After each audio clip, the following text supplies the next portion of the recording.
वसुदेवसुतं देवं कंसचाणूरमर्दनं देवकी परमानन्दं कृष्णं वन्दे जगद्गुरुं।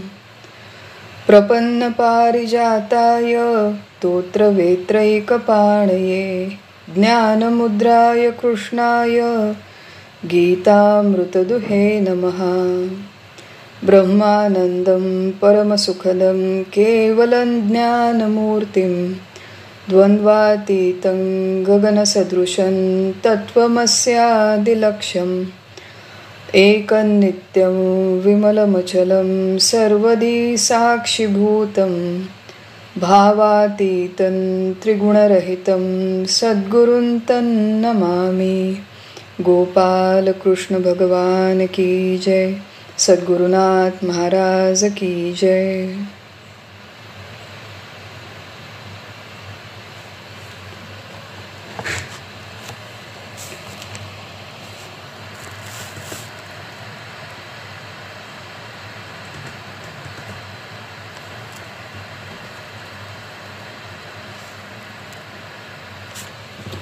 सब लोगों को प्रणाम, सबको वंदन करती हूँ।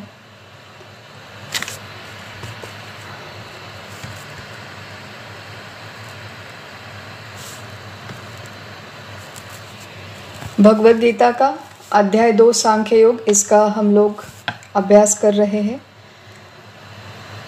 सब लोगों को ऑडियो और वीडियो ठीक से सुनाई दे रहा है क्या?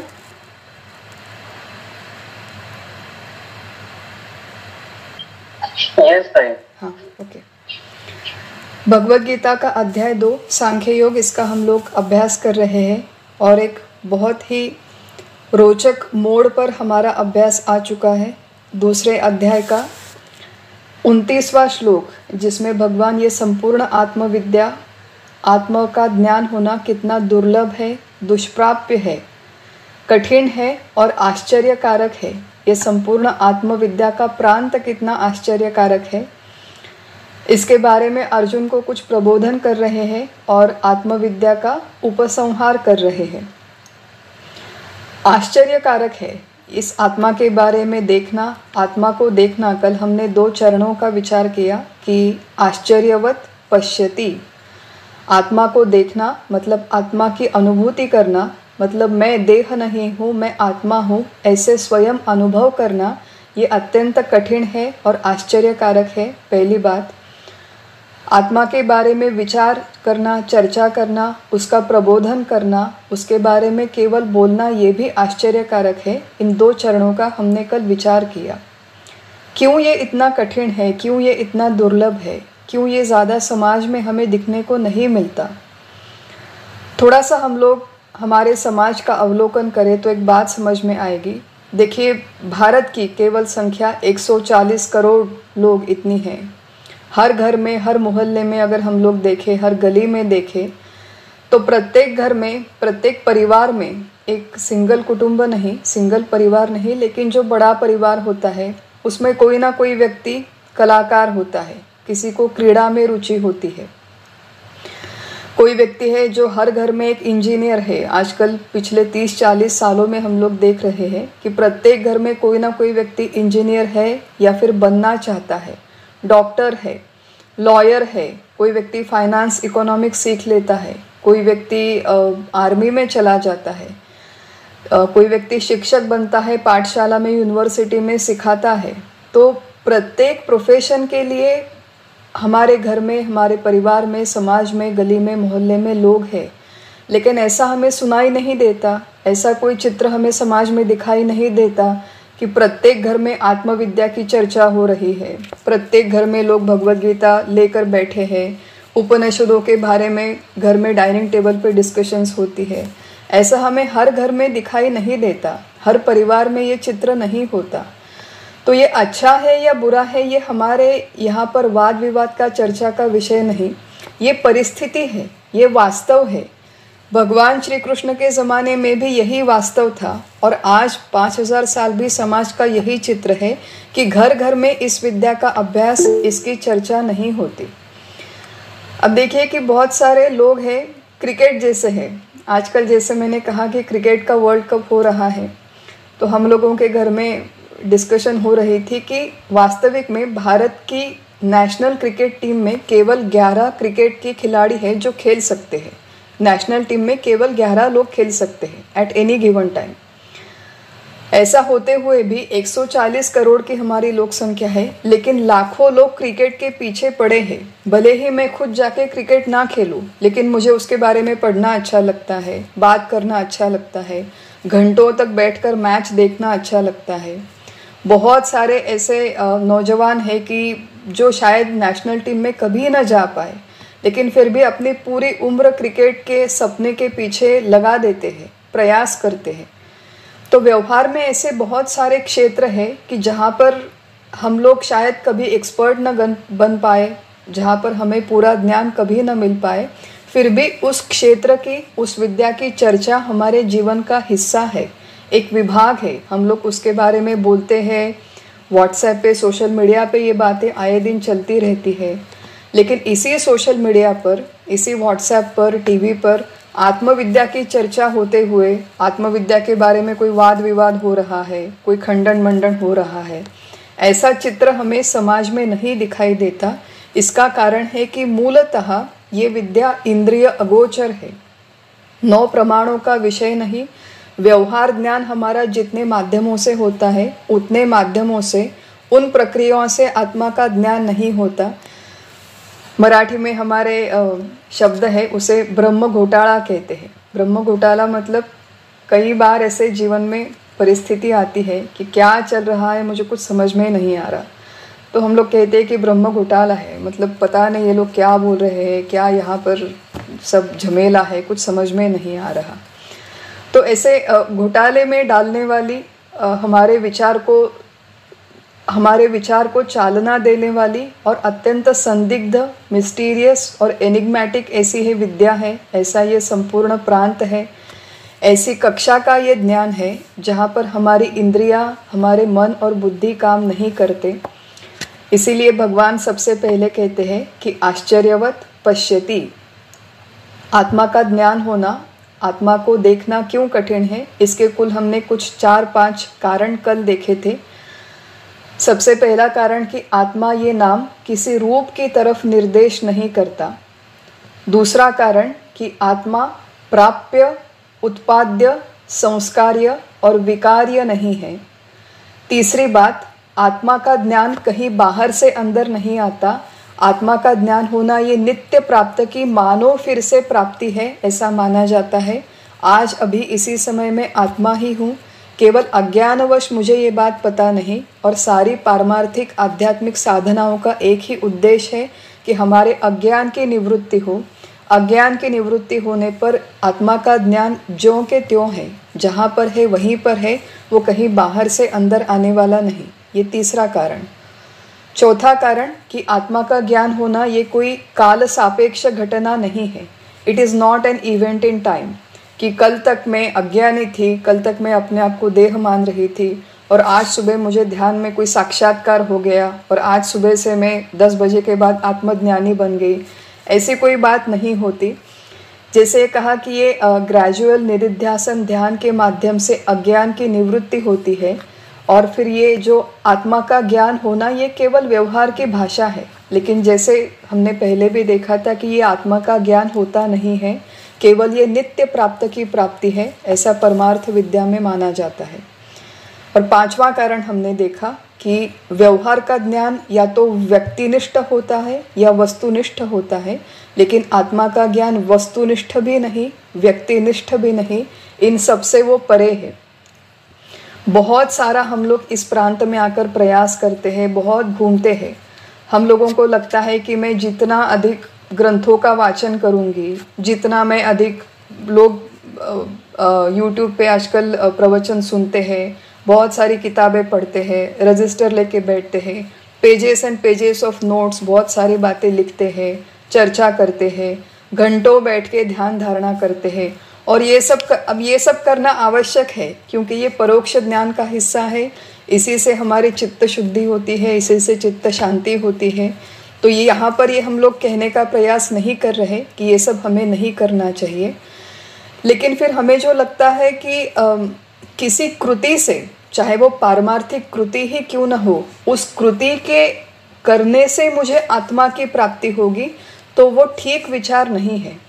वस्तु सिद्धिर विचारेण न कश्चित कर्म कोटि भी। भगवान शंकराचार्य कहते हैं विवेक चूड़ामणि में कि वस्तु की सिद्धि, आत्म वस्तु की सिद्धि विचारेण, केवल विचार से होने वाली है। ठाईच बैसोनी करा एक चित्त, आवड़ी अनंत आळवावा, ऐसा हमारे संत तुकाराम महाराज ने कह के रखा है। तो आत्मज्ञान की प्राप्ति के लिए बहुत सारी पारमार्थिक स्पिरिचुअल एक्टिविटीज़ भी करने की आवश्यकता नहीं है। ये जो हमारा कुछ करने का एक स्वभाव है, बहुत सारी कृतियाँ करे, बहुत सारे कर्म करे, वो स्वभाव धीरे धीरे धीरे कम हो। कस्तूरी कुंडली बसे मृग फिरे वन माही, संत कबीर ने कह के रखा है कि जो कस्तूरी होती है, जिसका बहुत सुंदर सुगंध होता है, वो कुंडली में मतलब मृग के नाभि में ही बसी रहती है। और मृग फिरे वन माही, मृग उसे ढूंढते ढूंढते पूरे वन में भटकता है। ऐसे घट घट राम है दुनिया जानत नाही, प्रत्येक घट में राम है, प्रत्येक घट में आत्मा है, लेकिन दुनिया ये नहीं जानती। तो फिर आत्मा की प्राप्ति के लिए, भगवान के दर्शन के लिए हम लोग बहुत ज़्यादा भटकते हैं, बहुत ज़्यादा घूमते हैं। ये घूमना हमारा धीरे धीरे कम हो और फिर एक जगह बैठकर एकाग्र चित्त से हम लोग इस विद्या का विचार करना सीख जाए, इसका निधिध्यासन करना सीख जाए, तो फिर ये आत्मा की अनुभूति होने की संभावना है। गारंटी फिर भी नहीं, संभावना है। इसके लिए फिर बहुत आगे प्रक्रियाएं हैं, बहुत विचार है, जो तीसरे अध्याय से आगे आने वाला है। और फिर भगवान ने आश्चर्यवद वदति ये भी कहा था कि आत्मा के बारे में बोलना ये भी आश्चर्य है। इसकी भी हमने कारण मीमांसा की थी। क्या कारण देखे थे कि विदितात् अन्य, जो बातें मुझे आज तक पता है, जो मैं जानती हूँ, उससे आत्मा भिन्न है। तो मन में प्रश्न होता है कि जो मैं जानती हूँ उससे आत्मा भिन्न है, इसका मतलब क्या वो अनजान है, क्या मैं उसे नहीं जानती? तो भगवान कहते हैं कि अविदितात् अधि, जो आप नहीं जानते उससे भी वो परे है। जो जानते हैं उससे भिन्न है, जो नहीं जानते उससे भी वो परे है। न विद्मो न विजानीमो, उसके बारे में मैं स्वयं नहीं जानता, ऐसे आत्मज्ञानी संत कहते हैं। और इसका उपदेश कैसे किया जाए ये भी मुझे नहीं समझ में आता, ऐसा आत्मज्ञानी गुरु उपनिषदों में कहते हैं। तो इस तरह की भाषा हम लोग सुन के थोड़ा पजल में पड़ जाते हैं, थोड़ा कंफ्यूज हो जाता है कि फिर मुझे क्या करना चाहिए। तो क्या करना चाहिए, उसका एक ही उत्तर है कि कर सद्गुरु की सेव। इस प्रांत में एक अधिकृत सद्गुरु का मार्गदर्शन होना, उनके मार्गदर्शन के अनुसार साधना करना अत्यंत आवश्यक है। स्वबुद्धि से हम लोग थोड़ा बहुत परोक्ष ज्ञान संपादन कर सकते हैं, थोड़ा बहुत हम लोग नाम स्मरण करेंगे, ध्यान धारणा जो भी करेंगे।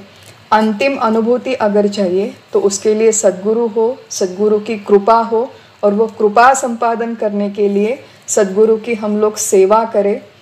तन मन धन, हो सके तो तन मतलब शरीर से करे, मन से करे, धन से करे, उनके कार्य में करे।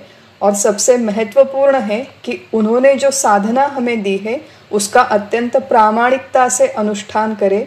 ये सेवा अगर हम लोग करेंगे तो सद्गुरु के मार्गदर्शन के अनुसार साधना करने के उपरांत इस आत्मा की अनुभूति होना संभव है। स्वबुद्धि से होने वाला ये काम नहीं। इतनी सारी बातों का हमने कल विचार किया था, और आज हम लोग जो विचार करेंगे वो आगे के जो 2 चरण हैं, आश्चर्यवत शृणोति और श्रुत्वाप्येनम वेद न चैव कश्चित, इनके बारे में हम लोग आज विचार करेंगे। आश्चर्यवत शृणोति, तो भगवान कहते हैं कि न केवल बोलने वाला आश्चर्यकारक है, क्योंकि बोलना कठिन है, लेकिन सुनने वाला भी आश्चर्यकारक है। आत्मा के बारे में कोई वक्ता अधिकृत भले ही हो, लेकिन इस विद्या के बारे में सुनने के लिए लोग ही नहीं मिलते, ऑडियंस ही नहीं होता। क्यों नहीं होता? इस तरह के देखिए, अगर कहीं पर राम कथा चल रही है, कहाँ पर भागवत चल रहा है, तो उसे सुनने के लिए हजारों की संख्या से लोग आते हैं। लेकिन उसी जगह पर अगर उपनिषद का कोई सत्संग हो, भगवत गीता का हो, पंचदशी विचार सागर का हो, तो हार्डली 50-100 लोग, उतने भी नहीं, 10-20 ही लोग होते हैं। तो ऐसा ये जो फर्क है समाज में क्यों है, तो उसका एक महत्वपूर्ण कारण है कि आत्मविद्या के इस संपूर्ण संपादन करने से भगवान कहीं पर ये प्रॉमिस नहीं करते कि आपको व्यवहार में कोई लाभ हो जाएगा। व्यवहार में मुझे कोई अवार्ड नहीं मिलेगा कि मुक्ता वाल्वेकर आत्मज्ञानी हो गई तो एक सर्टिफिकेट मिला, मुझे गोल्ड मेडल मिला, कोई मुझे भारत सरकार की तरफ से मुझे कोई बहुत बड़ा पुरस्कार मिला, ऐसा नहीं होता। तो किसी व्यक्ति को आत्मज्ञान हुआ है या नहीं ये बाकी लोगों को पता तक नहीं चलता, इतनी ये अंदर की अनुभूति है।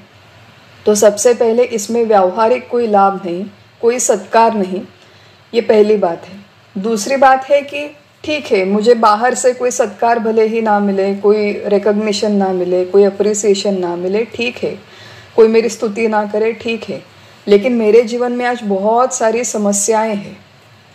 कौन सी समस्याएं हैं कि मान लीजिए कि मेरे घर में कोई फाइनेंशियल समस्या है, आर्थिक कोई समस्या है, मेरी नौकरी ठीक से नहीं है, मेरा बेटा है जो मेरी बात बिल्कुल नहीं मानता, घर में आए दिन झगड़े होते रहते हैं, बीमारी कोई बहुत बड़ी मुझे हो गई है, एक्सीडेंट मेरा हो गया है। तो ये जो सारे मेरे प्रापंचिक समस्याएं हैं इनका भी सॉल्यूशन आत्मज्ञान की प्राप्ति से नहीं मिलता। जो हमारे संत पहले गरीब थे वो आत्मज्ञान के प्राप्ति के बाद ही उनका चरितार्थ, उनका व्यावहारिक जीवन गरीबी का ही रहा है। जो अमीर थे उनका अमीरी का ही रहा है। जिनके घर में परिवार वालों की समस्याएं थी वो वैसे ही रही है। तो घर गृहस्थी की बातें, व्यवसाय की बातें, प्रपंच की समस्याओं का सॉल्यूशन इस विद्या में नहीं है। स्तुति रिकग्निशन नहीं मिलता, जो समस्याएं हैं उनका हल नहीं मिलता। इसलिए इस कारण अधिकतम लोग इस आत्मा के बारे में सुनने का प्रयास नहीं करते, उनकी टेंडेंसी, उनका इंक्लिनेशन नहीं होता, क्योंकि अधिकतम लोग अपने प्रापंचिक जीवन को, अपने सांसारिक जीवन को ही बेहतर बनाना चाहते हैं। संसार से परे ऐसा एक कोई तत्व है जिसकी हम खोज करें, जिसकी हम अनुभूति करें, ऐसे मन में सालों तक जिज्ञासा ही नहीं निर्माण होती। तुलसीदास संत है, उन्होंने कह के रखा है कि तुलसी पिछले पाप 100 हरि चर्चा न सोहाई। पिछले पाप 100 मतलब अभी तक हमारे पुराने जन्म के जो पाप है वो बहुत बाकी है, शेष है। तुलसी पिछले पाप 100 हरि चर्चा न सोहाई, जैसे ज्वर के अंश से भूख विदा हुई जाए। अगर मान लीजिए कि मुझे कोई बुखार है तो बिल्कुल खाना खाने का मन नहीं करता। आप मेरा सबसे पसंदीदा खाना भी सामने रख दे तो वो खाने का मेरा बिल्कुल मन नहीं करता, क्योंकि शरीर में बुखार है। उसी तरह जब तक हमारे पुराने पाप है तब तक ये हरि चर्चा मतलब आत्मचर्चा सुनने का मेरा मन नहीं करेगा। हम लोगों की एक बहुत सदिच्छा होती है, अच्छी इच्छा है कि मैं अब आजकल मैं गीता सुनने लगी हूँ, तो मैं चाहती हूँ कि मुझे बहुत अच्छा लगता है गीता सुनने के बाद। तो मैं चाहती हूँ कि मेरा बेटा, मेरी बेटी, मेरी भतीजी, मेरा भाई, मेरी बहन, सारे लोग गीता को सुने। और मैं उनको कहती भी हूँ, मैं उनको बहुत बार बोलती हूँ, लेकिन वो तो 1 मिनट भी गीता सुनने के लिए तैयार नहीं है। क्यों नहीं है? क्योंकि पिछले पाप 100। बहुत सारे ऐसे लोग हैं कि जो थोड़ा बहुत डिसाइड भी करते हैं कि हाँ मैंने सुना है वहाँ पर गीता है, राम कथा है। एक हमारे भारत के प्रसिद्ध आज के संत हैं स्वामी गोविंद देव गिरी महाराज, राम कथा कहते हैं। राम भूमि का भी बहुत बड़े स्तर पर, मात्रा पर वो काम कर रहे हैं। तो उन्होंने अपनी राम कथा में कहा था कि सत्संग में जाने के लिए मनुष्य निकलता है और फिर कहता है कि बस मैं निकला ही था कपड़े बदल के घर से, इतने ही में ही घर में मेहमान आ गए तो मुझे घर में रुकना पड़ा, मैं जा नहीं पाई राम कथा सुनने के लिए। वो कह रहे थे कि वो मेहमान घर में नहीं आते, वो तुम्हारा पुराना पाप है जो मेहमानों के रूप में घर में आता है और तुम्हें सत्संग में जाने से रोकता है। मेरे बेटे को ना बहुत बुखार आ गया, मैं बस आने ही वाली थी गीता सुनने के लिए, लेकिन बहुत बुखार हो गया। वो बेटे को बुखार नहीं आया, वो तुम्हारा पाप कर्म है जो बेटे के बुखार के माध्यम से तुम्हें सत्संग में जाने से रोकता है, इस मार्ग पर आने से रोकता है। तो ये जो भी घटनाएं हैं, जो ऑब्स्टेकल है हमारे इस मार्ग में, वो घटना इस कारण है क्योंकि अभी तक हमारी पूरी तरह से चित्त शुद्धि नहीं हुई। उसे परमार्थ की भाषा में कहते हैं पूर्व सुकृत का उदय होना। जब तक पूर्व सुकृत का उदय नहीं होता, पूर्व पुण्याई हमारी एक विशिष्ट स्तर तक नहीं आती, तब तक हमें ये संपूर्ण चर्चा सुनने का मन भी नहीं करता, जिज्ञासा ही मन में निर्माण नहीं होती। बहुत सुकृताची जोड़ी म्हणून विठ्ठल आवडी। बहुत सारे लोग हैं कि जिन्हें विठ्ठल हो, राम हो, कृष्ण हो, ना तो किसी धार्मिक विधि में इंटरेस्ट है, ना तो किसी आध्यात्मिक चर्चा में इंटरेस्ट है। इस मार्ग में आने का सालों तक विचार नहीं होता, जन्म जन्म तक विचार नहीं होता। क्यों नहीं होता? क्योंकि पूर्व सुकृत अभी तक नहीं है, पूर्व पुण्याई नहीं है, पूर्व जन्म के पाप अभी तक शेष है। तो इस मार्ग में अगर हमें श्रवण करने के लिए थोड़ा सा कोई मोटिवेशन चाहिए, तो उसके लिए हमारे दैनिक जीवन में थोड़ा सा पुण्य कर्म करें, अच्छा कर्म करें, और केवल अच्छा कर्म नहीं तो वो निष्काम वृत्ति से करें।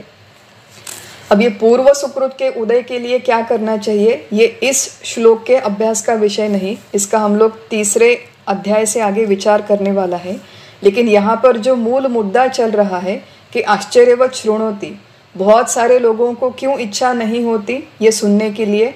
एक तो इसमें कोई व्यावहारिक फायदा नहीं है, और दूसरी बात उनका पूर्व सुकृत अभी तक पूरी तरह से परिपक्व नहीं हुआ, पुराने पाप अभी तक शेष है, इसलिए यहाँ पर ज़्यादातर लोग इस मार्ग में नहीं आते, प्रांत में नहीं आते।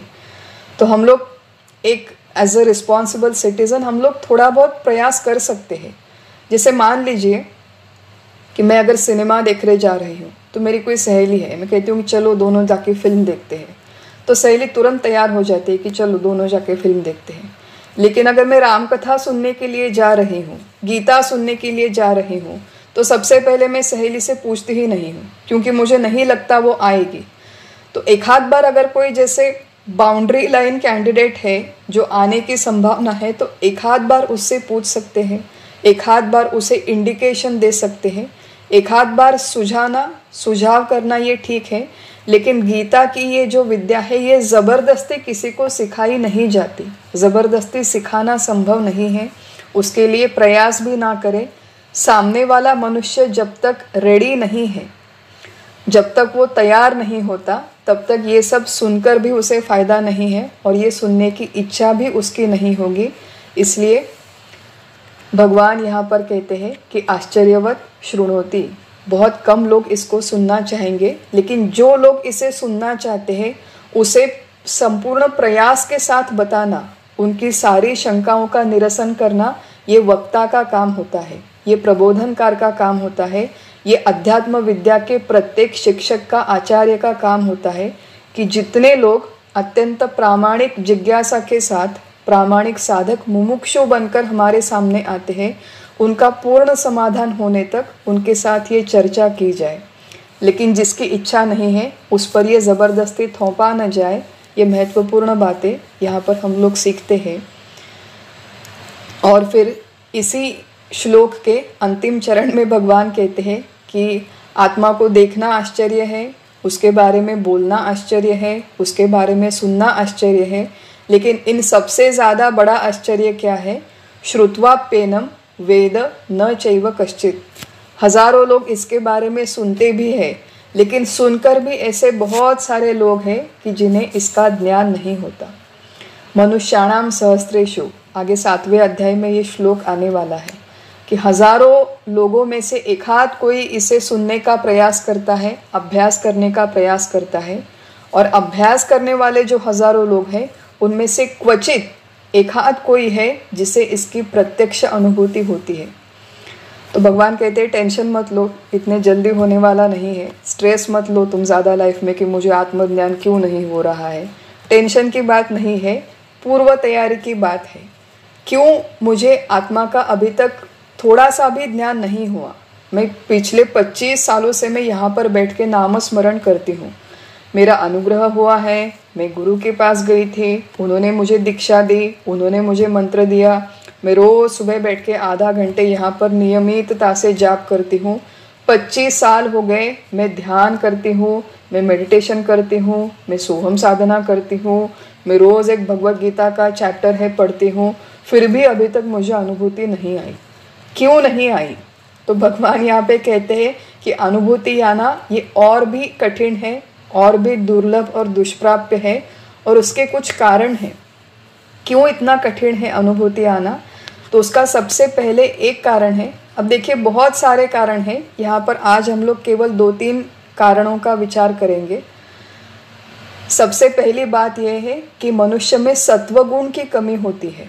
ये अध्यात्म विद्या का अभ्यास करने के लिए 3 गुणों का विचार है, सत्वगुण, रजोगुण, तमोगुण। गीता में जब हम लोग अंतिम सेक्शन में जाएंगे तो इसके लिए गुणत्रय विभाग योग ये पूर्ण अध्याय भगवान ने कहा है। सबसे महत्वपूर्ण बात कि अध्यात्म विद्या को संपादन करने के लिए, इसे समझने के लिए, टू कॉम्प्रिहेंड, सत्वगुण होना अत्यंत आवश्यक है। कोई व्यक्ति व्यवहार में बहुत बुद्धिमान हो सकता है, बड़ी बड़ी डिग्रीज है। अब व्यवहार में जो बुद्धि है वो बुद्धि अगर सात्विक है तो वही व्यक्ति अत्यंत आसानी से अध्यात्म विद्या का किमान शाब्दिक ज्ञान संपादन कर पाएगा। लेकिन व्यवहार में बहुत बुद्धिमान है लेकिन वो बुद्धि रजोगुणी है, तमोगुणी है, तो उस व्यक्ति को अध्यात्म विद्या मूलतः समझना ही बहुत कठिन है। पहली बात है ये समझना कि यहाँ पर ये क्या चर्चा हो रही है, एटलीस्ट थोड़ा सा उसका फील आना। ये भी अगर हमसे नहीं होता है, बहुत अगर ये सब कुछ कठिन लग रहा है, तो हम में सत्वगुण की कमी है। We are not able to comprehend, हम लोग समझ नहीं पा रहे। कई सारे ऐसे लोग होते हैं कि अच्छी तरह से समझते हैं, अगर अधिकृत किसी गुरु से, गुरुमुख से श्रवण हुआ है तो थोड़े प्रयास के बाद, थोड़े दिन जाने के बाद हमें समझ में आना लगता है कि कोई बहुत रॉकेट साइंस भी नहीं है, बहुत कठिन नहीं है। परसिस्टेंटली अगर हम लोग श्रवण करें और सात्विक बुद्धि है तो थ्योरेटिकली सारी बातें समझ में आने लगती है, but we are not able to retain it, हम लोग उसे धारण नहीं कर पाते। अब मैंने सुना तो था, कल इन्होंने कुछ ओवी कही थी, दासबोध का एक श्लोक कहा था, कबीर जी का एक दोहा कहा था, मुझे कुछ ठीक से याद नहीं आ रहा। अगर आज यहाँ पे बैठ के हम लोग पूछे कि दूसरे अध्याय के 11वें श्लोक में अशोचानन्व शोचस्त्वम हमने क्या चर्चा की थी, कौन सी बातें थी, किन बातों का हमने ग्रहण किया था, तो उस वक्त शायद मुझे ठीक से वो बातें समझ में आई हो। लेकिन 2 महीने बाद आज दूसरे अध्याय के 29वें श्लोक का अभ्यास करते समय वो 11वें श्लोक में हमने क्या पढ़ा था ये बिल्कुल हमें याद नहीं रहता। क्यों नहीं रहता? क्योंकि सत्वगुण की कमी है। तो यहाँ पर अनुभूति में जाने के लिए जो बहुत सारी रुकावटें हैं, उसमें सबसे पहली बात हम में सत्वगुण की कमी है, उसकी वृद्धि करना आवश्यक है।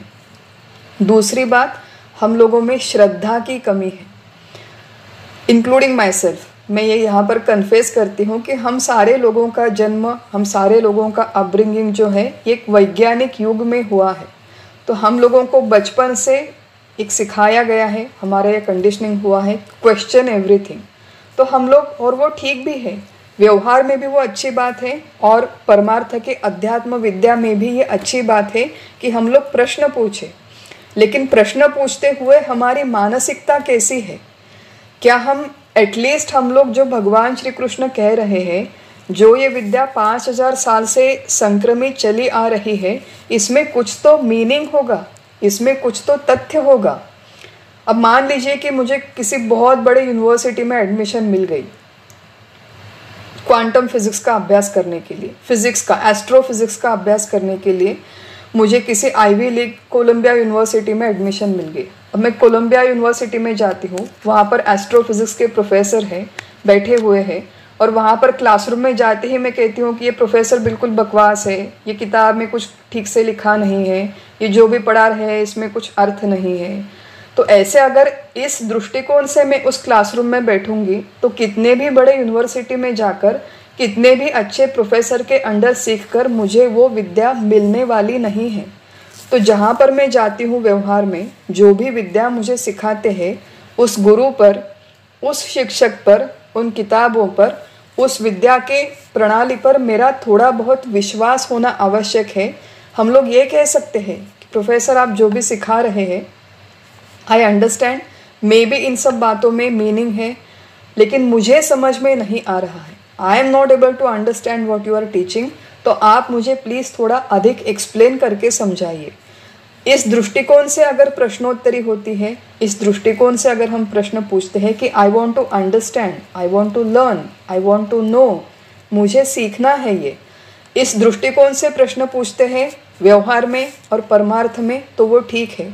लेकिन ये सब कुछ बकवास है, इसमें कुछ मीनिंग नहीं है, इसमें कोई अर्थ ही नहीं है, ये सब बिल्कुल निरुद्योगी लोग हैं, इनको जीवन में कुछ काम काज नहीं है इसलिए दिन भर गीता लेकर बैठ जाते हैं, इस तरह का दृष्टिकोण लेकर अगर हम लोग भगवत गीता के पास आते हैं तो हमें इससे कोई उपयोग होने वाला नहीं है। और fortunately unfortunately I mean to say कि आजकल बहुत सारे लोग हैं कि वो इस दृष्टिकोण से डाउट करते हैं कि मुझे समझ में नहीं आता और मेरा बिल्कुल भी विश्वास नहीं।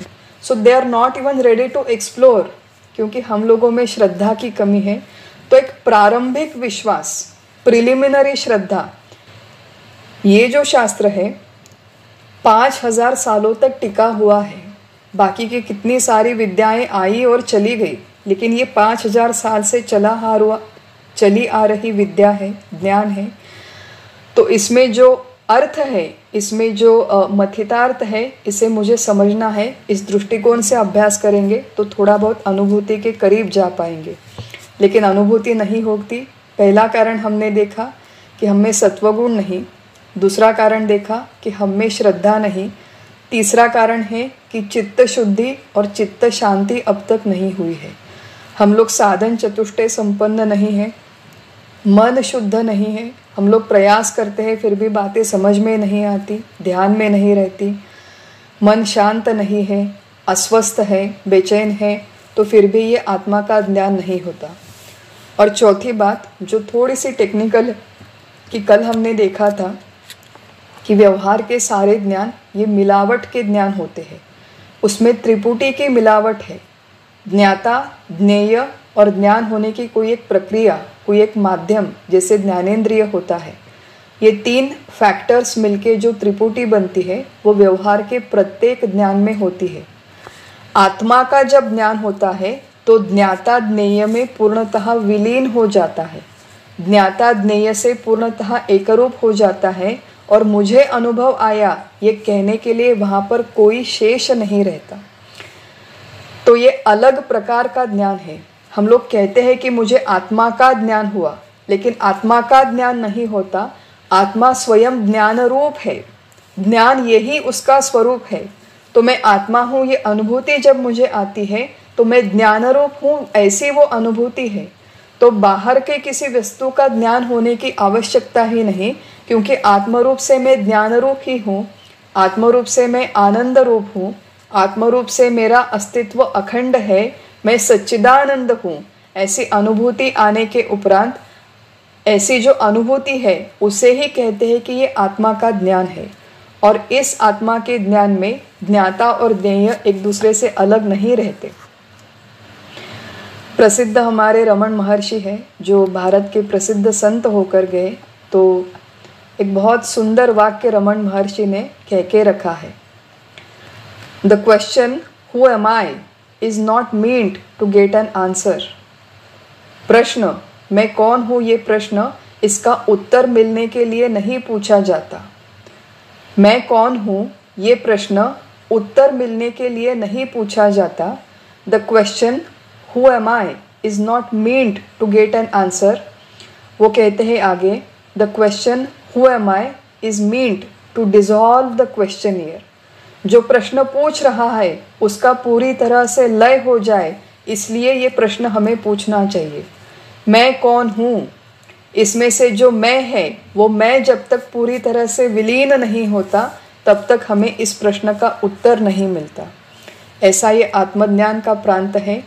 आत्मा, इसलिए इसको देखना, इसको सुनना, इसकी अनुभूति करना, इसके बारे में बोलना ये अत्यंत कठिन है, दुर्लभ है। और इतनी सारी बातें कहने के बाद 30वें श्लोक में भगवान इस संपूर्ण सेक्शन को समाप्त करते हैं। देहि नित्यम अवध्योयन देहे सर्वस्य भारत तस्मात् सर्वाणि भूतानि नत्वम शोचितुमर्हसि। श्लोक का अर्थ है, 30वें श्लोक का अर्थ, भगवान कहते हैं कि सभी के शरीर में हमेशा आत्मा होता है जिसे मारना असंभव है। इसलिए तुम्हारा सभी प्राणियों के लिए शोक करना उचित नहीं है। नत्वम शोचितुमर्हसि। अशोचानन्व शोचस्त्वम से उन्होंने प्रारंभ किया था, वहीं पर वो समाप्त करते हैं। तो भगवान यहाँ पे कहते हैं कि मृत्यु, देह की मृत्यु निश्चित है। देही मतलब देह और देही, सारे जो देह है उनमें देही आत्मा, उस देही का मृत्यु कभी नहीं होता। देही का विनाश संभव नहीं है। किसका विनाश होता है? तो देह का विनाश होता है। तो हम लोग, भगवान यहाँ पे फिर से वही जो लॉ है, जो नियम है, उसे दोहरा रहे हैं कि कितने भी प्रयास कर लो, कितना भी च्यवनप्राश खा लो, प्राणायाम कर लो, योगा कर लो, जॉगिंग कर लो, 5K 12K पूरी मैराथन क्यों ना तुम रन करो, मैराथन के लिए, ट्रायथलॉन के लिए ट्रेनिंग करो। आजकल जो हम लोग अक्सर पढ़ते हैं कि एंटी एजिंग इंडस्ट्री जो कहीं पर मैं उसका स्टेटिस्टिक्स पढ़ रही थी कि उसका मार्केट साइज 2022 में कुछ 66 बिलियन डॉलर्स ऐसे था। एंटी एजिंग इंडस्ट्री का मार्केट साइज 2022 में 66 बिलियन डॉलर्स था और 2030 तक, मतलब केवल 8 सालों में, वो 120 बिलियन डॉलर्स होने वाला है। ऑलमोस्ट ट्वाइस इतनी उसकी साइज़ बढ़ने वाली है। हम लोग अगर देखेंगे तो बहुत सारे लीडिंग यूनिवर्सिटी में ये जो एंटी एजिंग के टेक्निक्स है, क्योंकि मनुष्य न केवल जीना चाहता है, अमर होना चाहता है, लेकिन वो जरा व्याधि के बिना अपना जीवन जीना चाहता है। तो उसके लिए बहुत सारे प्रयास हो रहे हैं। भगवान कहते हैं कि करते रहो, भागते रहो, संशोधन करो, जो भी करो, लेकिन जितना भी प्रयास करो, इस देह की मृत्यु निश्चित है। और इस देह में बसा हुआ जो देही है, उसकी कभी मृत्यु होना संभव नहीं है। कोई भी वेपन है उसे आप डिस्कवर कर लो। हमने न्यूक्लियर बॉम्ब बनाया, हमने एटॉमिक बॉम्ब बनाया, हाइड्रोजन बॉम्ब बनाया, हमारे पास मिसाइल्स है, हमारे पास राइफल है, सबमरीन है। आजकल फिर ये बायोलॉजिकल वॉर्स होते हैं, तो बायोलॉजिकल वेपन्स के द्वारा लोगों को मारने का प्रयास चल रहा है। क्या मरेगा? देह मरेगा। देह में बसा हुआ देही, उसका विनाश कभी होना संभव नहीं है। अवध्य, अवध्य ये जो शब्द यहाँ पर भगवान कहते हैं, उसके दो अर्थ हैं। एक है कि ऐसे कुछ प्राणी कि जिनका वध करना उचित नहीं है। उदाहरणार्थ गाय, कि जो गाय होती है, गऊ, उसका वध करना उचित नहीं है, इसलिए गाय को अवध्य कहते हैं। लेकिन आत्मा गाय की तरह नहीं कि उसका वध करना उचित नहीं है, वो संभव ही नहीं है। अवध्य का दूसरा अर्थ है कि उसका वध करना संभव ही नहीं है, चाहे आप कितना भी बलशाली शस्त्र क्यों ना निर्माण करो। पर्जन्यास्त्र था, पुराने ज़माने में ब्रह्मास्त्र था, वायु अस्त्र था, अग्नि का अस्त्र था, इन सब से आत्मा की मृत्यु होने वाली नहीं है। तो मॉरल ऑफ द स्टोरी क्या है? इतना सब कुछ हमने पढ़ा कि अर्जुन तुम दुखी मत हो, अटल बात है। देह की मृत्यु होना अटल है, आत्मा की मृत्यु न होना ये भी ऑब्वियस है, ये भी नियम है। तो जो ऑब्वियस है उसके लिए शोक करना तुम्हारे लिए उचित बात नहीं है। और हमारी जो आचार्य है मंदाताई, उन्होंने हमसे कहा था कि मनुष्य कितना दुखी होता है उसके ऊपर उसकी पारमार्थिक आयु निर्भर करती है। हम सब लोगों की एक व्यावहारिक आयु है कि हमारा जन्म हुआ, अब मेरी आयु है 50 साल की, मेरी मान लीजिए आयु है। तो व्यावहारिक आयु एक बात है और पारमार्थिक आयु, स्पिरिचुअल मैच्योरिटी, ये दूसरी बात है। अगर हम लोग बात बात पर उदास होते हैं, बात बात पर हमें पैनिक अटैक आता है कि ये ज़ख्म क्यों हो गया, ये मेरा नुकसान क्यों हो गया, ये मुझे क्यों लग गया, ये मेरा एक्सीडेंट क्यों हो गया, ऐसे बात बात पर हम लोग भयभीत होते हैं, चिंतित होते हैं, दुखी होते हैं।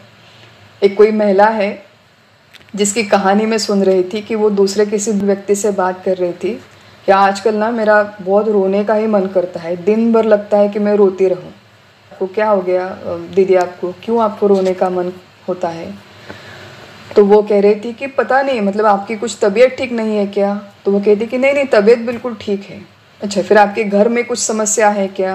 नहीं, घर में भी कोई समस्या नहीं, बेटा बहू है, सब भगवान की कृपा से ठीक ठाक है, बेटे की नौकरी है, पोते भी अच्छे हैं, तो अच्छा, फिर आपको कोई पुरानी यादें आ रही इसलिए आप रो रही हो क्या? तो नहीं, ऐसे नहीं, पुरानी यादें भी बहुत ज़्यादा है, ऐसे भी बात नहीं है। तो फिर क्यों रोते हो आप? मतलब आंखों में बार बार आंसू क्यों आ रहे हैं आपके? तो महिला उसका उत्तर नहीं दे पा रही थी। अब इस तरह से अगर हमारा मन उदास होता है, आंखें भर आती है, तो एक आध बार वास्तव में अगर जीवन में ऐसी घटना हुई है तो एक आध बार ऐसा तरंग आना स्वाभाविक है। लेकिन तरंग आने के पश्चात अगर हम लोग उसी प्रवाह में बहते चले गए, थोड़ा सा दुख हुआ तो हमने उसे इतना बड़ा बना लिया, इस तरह से अगर हम लोग आज भी करते हैं तो गीता का ये तत्वज्ञान अभी तक हमें इंटरनलाइज नहीं हुआ है, आत्मसात नहीं हुआ है। स्पिरिचुअली जैसे हम लोग मैच्योर होते हैं, पारमार्थिक आयु अगर हमारी बढ़ रही है, तो धीरे धीरे धीरे ये भय, ये चिंता, ये शोक, ये हमारा कम हो जाए, इसमें हमारी स्पिरिचुअल मैच्योरिटी नज़र आती है। एक आध बार हो सकता है, एक आध बार तरंग उठ सकता है, लेकिन वो हमारा स्वभाव ना रहे, वो हमारा रूटीन ना रहे। तो ये सारी बातें 30वें श्लोक में कहने के उपरांत अब 31 से लेके 37 तक एक नया श्लोकों का विभाग आता है। अब भगवान ने इतना बड़ा कठिन आत्मज्ञान कह दिया, और फिर शायद, अब ये शायद मैं कह रही हूँ क्योंकि ये बात कहीं किसी टीका में लिखी हुई नहीं है, तो भगवान सोच रहे होंगे कि इतनी बड़ी आत्मविद्या का प्रबोधन मैंने किया, ये अर्जुन सामने बैठा है, बिल्कुल इसका चेहरा ब्लैंक है, ये और संभ्रमित, पहले भी संभ्रमित था, अभी भी संभ्रमित ही है, युद्ध करने के लिए तो इसके कोई लक्षण नहीं दिखाई दे रहे। अब इस समय ये मैं कह रही हूँ कि शायद भगवान ने ऐसा सोचा होगा कि इसे आत्मज्ञान हो या ना हो, भले ही वो अलग बात है, लेकिन इस समय इस बंदे का उठना और युद्ध करना अधिक आवश्यक है, तो मुझे किसी ना किसी तरीके से इसे युद्ध के लिए तैयार करना है। तो भगवान अपनी टीचिंग स्ट्रैटेजी चेंज करते हैं।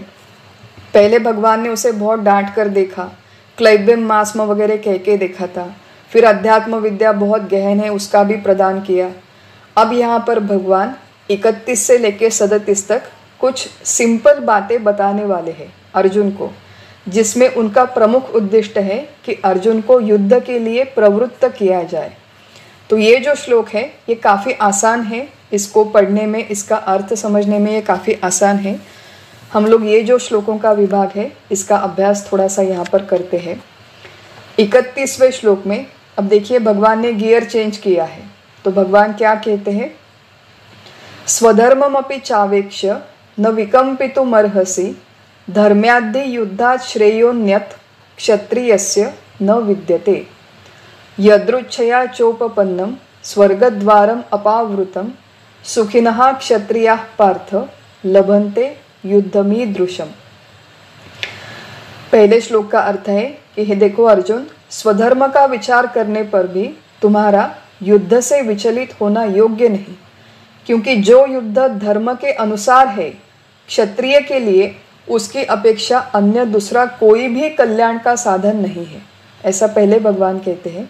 और फिर दूसरे श्लोक में कहते हैं कि हे अर्जुन, प्रयत्नों के बिना सहज रीति से यह सामने खुला हुआ युद्ध रूपी स्वर्ग का द्वार है, ऐसा युद्ध केवल भाग्यशाली क्षत्रियों को ही प्राप्त होता है। तो भगवान ने, जैसे मैंने कहा कि अब अलग स्ट्रैटेजी यूज कर रहे हैं। उद्देश्य क्या है? उसको युद्ध के लिए तैयार करना। तो सबसे पहले भगवान कहते हैं कि ये स्वधर्म है। अब यहाँ पर स्वधर्म का अर्थ धर्म, ये जो हमारी संकल्पना है कि मैं हिंदू हूँ, मैं क्रिश्चियन हूँ, मैं बुद्ध हूँ, मैं जैन हूँ, वो वाला धर्म यहाँ पर नहीं है। यहाँ पर स्वधर्म का अर्थ है कर्तव्य, जो तुम्हारा कर्तव्य है देश काल परिस्थिति अनुसार। पुराने ज़माने में ये कर्तव्य अपने वंश में आते थे। अब आज जो कर्म है वो हमारे देश काल परिस्थिति अनुसार हमें प्राप्त हुए हैं, नेसेसरी हमारे जन्म के अनुसार हमें प्राप्त नहीं हुए, या फिर हमने चुने हैं या फिर हमें मिले हैं। तो स्वधर्म का अर्थ है कर्तव्य, ये तुम्हारा कर्तव्य है। और इस कर्तव्य के दृष्टिकोण से एक, जिसे हम लोग कहते हैं सेंस ऑफ ड्यूटी, प्रत्येक व्यक्ति में एक सेंस ऑफ ड्यूटी होता है। सामान्य व्यक्ति है कोई, अब देख लीजिए कि प्रत्येक व्यक्ति, हम में से भी हम लोग अगर देखें तो सारे कोई लोग जाके बॉर्डर में युद्ध लड़ने वाले नहीं हैं, आर्मी में नहीं जाते। बहुत सारा ऐसा हमारा समाज है कि ऐसे कोई स्पेक्टेकुलर नेसेसरीली काम नहीं करता कि मैंने जाके किसी समाज संस्था में जाके ज्वाइन किया, कोई सामाजिक कार्य किया, किसी वृद्धाश्रम में गई हूँ, अनाथ आश्रम में गई हूँ, किसी एनजीओ के लिए काम कर रही हूँ, ऐसा नहीं होता। बहुत सारे ऐसे लोग हैं कि जो एकदम सामान्य उनका जीवन है, सामान्य उनके एक दिन प्रतिदिन की दिनचर्या रहती है। मान लीजिए कि एक हाथ कोई सब्जी वाला है, दूध बेचने वाला है, हमारे घर में काम करने वाली बाई है, घर में रहने वाली कोई एक हाउसवाइफ है, एक इंजीनियर या डॉक्टर भी हो कि जो केवल अपनी ड्यूटी करता है। मुझे पता है कि बहुत सारे लोग आजकल ऐसे लोग हैं कि कॉरपोरेट लाइफ जिसे हम कहते हैं, ऑफिस में जाकर काम करते हैं, बहुत स्ट्रेसफुल होता है, बहुत कॉम्पिटिटिव है और उन्हें अपनी नौकरी बिल्कुल भी अच्छी नहीं लगती। कि बाहर का जग बहुत कॉम्पिटिटिव है, बहुत स्ट्रेसफुल है, बहुत डिमांडिंग है, तो वो लोग नहीं चाहते, उन्हें अच्छा नहीं लगता कि वो जाकर नौकरी करें। फिर भी वो जाकर प्रामाणिकता से सुबह उठते हैं, सालों साल ये काम करते हैं कि जाओ ट्रैफिक में बैठो, 1.5 घंटे जाओ, 1.5 घंटे आओ, वहाँ पर जाकर जो नौकरी नहीं अच्छी लगती उसे करते रहो, जितना हो सके उतना प्रामाणिकता से करते रहो। क्यों? क्योंकि मुझे चरितार्थ चलाना है, अपने घर परिवार को संभालना है, ये एक सेंस ऑफ ड्यूटी है, उसके लिए वो मनुष्य काम करता है। कोई गृहस्थी संभालने वाली सिंपल महिला है तो वो सुबह जाएगी, सब्जी लेके आएगी, ग्रोसरी लेगी, घर की सफाई करेगी, अत्यंत प्रामाणिकता से काम करती है। भले ही वो समाज के लिए कुछ ना करे, लेकिन अपने घर का काम, अपने गृहस्थी का काम अत्यंत अच्छी तरह से प्रामाणिकता से वो करना चाहती है। हमारे घर में एक सारे घरों में होता होगा कि स्त्री के कपड़े लेने के लिए, डिलीवर करने के लिए घर में रोज़ कोई ना कोई आता है। हर कम्युनिटी में आजकल ऐसे लोग रहते हैं कि जो कपड़े लेकर जाते हैं स्त्री के लिए और फिर वो वापस लेकर आते हैं। तो हमारे यहाँ एक स्त्री वाले भैया हैं, तो हमें कहीं पर गांव जाना था। रोज़ सुबह 10 बजे आते हैं। तो मैंने बोला भैया आज ना आप थोड़ा सा लेट आइए, मुझे ज़रा ज़्यादा कपड़े देने हैं, कपड़े सारे सूखे नहीं हैं, तो आप 12 बजे आकर लेकर जाइए। तो भैया ने कहा ठीक है। लेकिन उनकी जो रोज़ का राउंड होता है उसमें वो 10 बजे मेरे घर पे आ गए। तो मैंने बोला भैया मैंने बोला था ना 12 बजे आने के लिए। तो कहते दीदी आप जितने कपड़े अभी हैं वो दे दो, मैं 12 बजे फिर से आ जाऊँगा बचे हुए कपड़े लेने के लिए। तो 10 बजे वो थोड़े कपड़े लेकर गया और 12 बजे वो आना भूल गया और मैं भी काम में थी, गाँव जाना था, बिज़ी थे हम लोग, तो मैं भी उसे कॉल करना भूल गई। और शाम को 7-8 बजे वो सारा स्टैक लेकर घर पे आया। तो 8 बजे फिर मुझे समझ में आया कि अरे मेरे तो दूसरे कपड़े हैं, उनको इस्त्री हुई ही नहीं। तो मैंने बस कह दिया उनसे कि भैया मैंने बोला था ना आपको 12 बजे आने के लिए, क्यों नहीं आए आप? कल गांव को जाना है हमें, तो परेशानी हो जाएगी। तो 8 बजे वो इस्त्री वाला मुझसे कहता है कि दीदी आप चिंता ना करो, आपको जाना है ना गाँव को, आप मुझे अभी कपड़े दे दो, मैं अभी आपको करके लेके देता हूँ वापस। तो 8 बजे वो कपड़े लेकर गया। बाकी के बहुत सारे घर उसे घूमने थे और रात को 10:45 को लाकर उसने वो बाकी के इस्त्री के कपड़े हमें रिटर्न कर दिए। क्यों? क्योंकि मुझे दूसरे दिन गांव जाना था। अब ये बातें उसे किसी ने कही नहीं थी, ये केवल उसकी अपनी सेंस ऑफ ड्यूटी है, कर्तव्य बुद्धि है कि जो मेरा काम है वो मैं अच्छी तरह से करूँ। तो भगवान यहाँ पे थोड़ा सा टेस्ट कर रहे हैं कि अर्जुन की ये सेंस ऑफ ड्यूटी को अगर मैं अपील करूँगा, उसमें अगर ये इन्वोक करूँगा तो शायद अर्जुन मान जाएगा। तो भगवान कहते हैं कि भाई तुम ये आत्मा वगैरह सब छोड़ दो, लेकिन ये तुम्हारा मूल कर्तव्य है, तुम्हारी ड्यूटी है। तो इस ड्यूटी के कर्तव्य के दृष्टिकोण से भी युद्ध से विचलित होना तुम्हें शोभा नहीं देता। और दूसरी बात यह है कि ये जो युद्ध है इससे बड़ा कल्याण तुम्हारा और किसी कृति से होने वाला नहीं है, जिसे हम कल्याण कहते हैं। तो तुम घर पे बैठ के खाना खाओगे, तुम बस लोगों के साथ जाके गप्पे हाँकोगे, तो उससे तुम्हारा कल्याण होने वाला नहीं, तुम्हारा कर्तव्य करने से तुम्हारा कल्याण होने वाला है, उसी में श्रेय की प्राप्ति है, ये भगवान कहते हैं। तो पहले श्लोक में उन्होंने कहा कर्तव्य बुद्धि से अर्जुन को कन्विंस करने का प्रयास किया। दूसरे श्लोक में भगवान कहते हैं कि इतना ही नहीं अर्जुन, अब थोड़ा सा प्रलोभन दिखाने का प्रयास करते हैं कि देखो ये जो युद्ध है ये तुम्हारे लिए ऑटोमेटिकली खुला हुआ स्वर्ग का द्वार है। पुराने ज़माने में स्वर्ग ये बहुत बड़ा प्रलोभन होता था। तो भगवान कहते हैं कि प्रापंचिक लोगों के लिए, व्यावहारिक लोगों के लिए कोई ना कोई ऐसा प्रलोभन होना आवश्यक है। हम लोग जब हम काम करते हैं तो हमें अगर प्रलोभन है कि ये काम करोगे तो तुम्हें ये सब कुछ मिल जाएगा, तो भगवान कहते हैं तुम अगर युद्ध करोगे तो अपने आप तुम्हें स्वर्ग की प्राप्ति हो जाएगी। तो भगवान यहाँ पर केवल टेस्ट कर रहे हैं कि अगर सेंस ऑफ ड्यूटी, कर्तव्य बुद्धि से शायद युद्ध करेगा, नहीं तो फिर स्वर्ग की ईष्णा है, स्वर्ग की आकांक्षा है, तो उस दृष्टिकोण से बंदा ये शायद युद्ध करेगा, ऐसा कहते हैं। और फिर आगे 33 और 34वें श्लोक में भगवान कहते हैं अथ चेत्वमिमं धर्म्यं संग्रामं न करिष्यसि ततः स्वधर्मं कीर्तिं च हित्वा पापम वाप्स्यसि अकीर्तिं चापि भूतानि कथयिष्यन्ति ते व्ययां संभावितस्य चाकीर्तिर मरणात् अतिरिच्यते। अब भगवान ने कहा युद्ध करो क्योंकि तुम्हारा कर्तव्य है, फिर कहा युद्ध करोगे तो तुम्हें स्वर्ग की प्राप्ति होगी। अब भगवान और एक स्ट्रेटेजी यूज करते हैं कि अगर तुम युद्ध नहीं करोगे तो स्वधर्म तथा कीर्ति को खोकर पाप के भागी बनोगे। तो पहले भगवान ने प्रलोभन दिखाया, अब यहाँ पे अर्जुन को थोड़ा सा डरा रहे हैं कि अगर तुम तुम्हारा कर्तव्य नहीं करोगे तो तुम्हारा स्वधर्म और तुम्हारी कीर्ति का विनाश हो जाएगा, तुम्हें पाप लग जाएगा। अकीर्तिं चापि भूतानि में कहते हैं कि सारे लोग अनेक दिनों तक तुम्हारी ये अपकीर्ति को बतलाते रहेंगे, उसकी चर्चा होती रहेंगी, और किसी भी सम्माननीय पुरुष के लिए अपकीर्ति मृत्यु से भी अधिक दुस्सह होती है। तो भगवान अर्जुन को एक थोड़ा सा सामाजिक जो दृष्टिकोण है, सामाजिक पर्सपेक्टिव से यहाँ पर समझाना चाहते हैं कि एक तो सबसे पहला बेसिक लॉ है कि तुम्हारी अगर तुम कर्तव्य ये धर्मयुद्ध नहीं लड़ोगे तो तुम्हारी बहुत अपकीर्ति हो जाएगी। और क्योंकि अर्जुन तुम एक बहुत बड़े योद्धा हो, बहुत बड़े कुल से आए हो, महावीर हो, तो तुमने गलती की, तुमने अगर तुम्हारा कर्तव्य ठीक से नहीं किया तो तुम्हारी आने वाले अनेक वर्षों तक अपकीर्ति होती रहेगी। ये नियम है, समाज का ये नियम है कि व्यक्ति की सामाजिक प्रतिष्ठा, सोशल स्टैंडिंग, सोशल स्टेटस जितना ऊंचा होता है उतना ही अधिक बड़ा उसका पतन होता है। हम लोग अभी अभी देख रहे थे कि विराट कोहली जो हमारे प्रसिद्ध क्रिकेट बैट्समैन हैं, वर्ल्ड कप में उन्होंने 4-5 मैचेस में बहुत अच्छा खेला तो लोगों ने उनकी बहुत स्तुति की।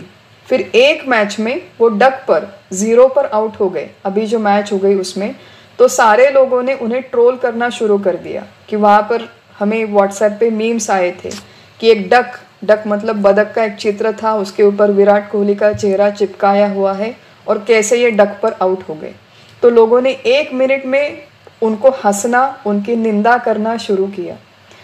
पुराने ज़माने में अगर आपको याद होगा, बहुत सालों पहले की बात है मेरे ख्याल से, कि सौरव गांगुली है या फिर युवराज सिंह है, महेंद्र सिंह धोनी है, इन लोगों के पुतले जलाए गए थे, इनके घर पर पत्थर मारे गए थे।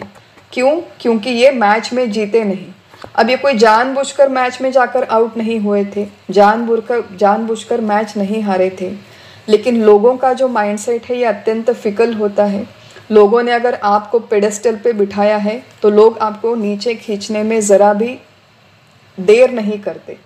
जो लोग आपको बहुत ज़्यादा प्यार करते हैं वही लोग आपके बारे में भली बुरी बातें कहते रहेंगे। तो जो व्यक्ति किसी भी क्षेत्र में श्रेष्ठ है, यशस्वी है, प्रतिष्ठित है, उस व्यक्ति का समाज में क्या कंडक्ट है, क्या बिहेवियर है, ये सामान्य लोगों के लिए बहुत मायने रखता है। तो प्रत्येक प्रतिष्ठित यशस्वी व्यक्ति को अत्यंत विचारपूर्वक अपना व्यवहार रखना पड़ता है। तो यहाँ पे भगवान कहते हैं कि सामान्य लोग अगर कोई गलती करे तो वो क्षम्य है। सामान्य लोग, किसी व्यक्ति ने कोई गलती की तो उसकी क्षमा की जा सकती है, लेकिन अर्जुन तुमने अगर कोई गलती की तो तुम्हें उसका बहुत बड़ा शासन होगा, बहुत बड़ी तुम्हें कीमत उसकी चुकानी पड़ेगी।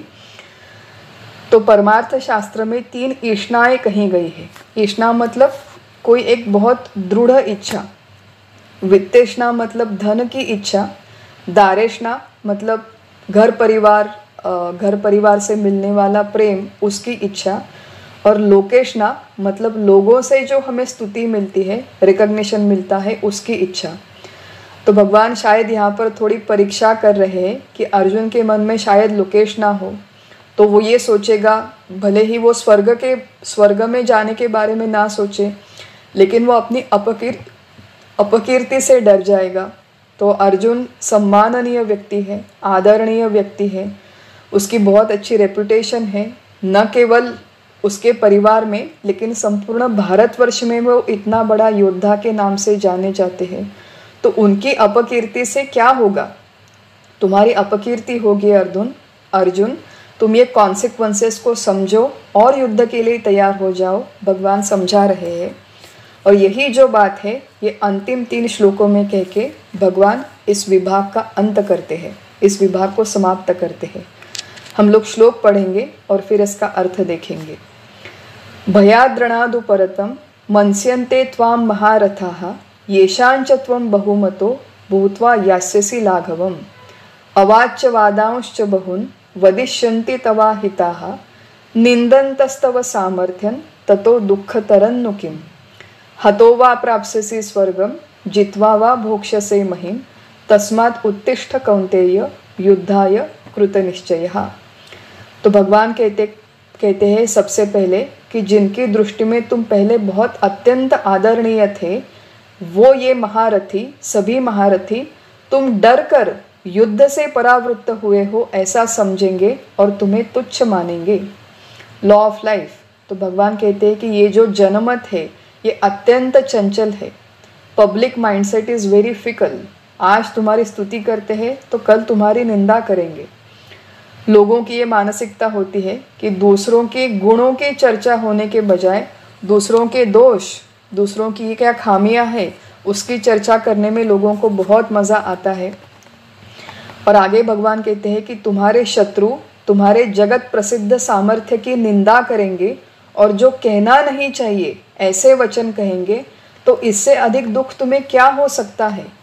तुम इतने महापराक्रमी वीर योद्धा हो, इतने शूरवीर हो, तो तुम डरपोक हो ऐसा लोग तुम्हारे बारे में कहेंगे। तो ये जो सारे लोग हैं, न केवल तुम्हारे मित्र, तुम्हारे शत्रु भी तुम्हारी आलोचना करेंगे। तो इससे अधिक ये जो निंदा तुम्हारे भाग में आएगी, इससे अधिक दुख क्या हो सकता है जीवन में? तो इसके बजाय हे कुंती नंदन, तुम इस युद्ध में मारे जाओगे तो स्वर्ग में जाओगे, और यदि अगर विजयी हुए तो पृथ्वी के राज्य का भोग करोगे। इसलिए तुम युद्ध करने का निश्चय करो और युद्ध के लिए खड़े हो जाओ। 35वें श्लोक में भगवान ने एक बात कही थी कि न केवल वो व्यक्ति जो तुम्हारे शत्रु है, लेकिन बहुत बड़े महारथी, जो लोग तुम्हारे दृष्टिकोण से आदरणीय है, वो व्यक्ति भी तुम्हारी निंदा करेंगे, ऐसा यहाँ पर भगवान कहते हैं। और ये समझना आवश्यक है।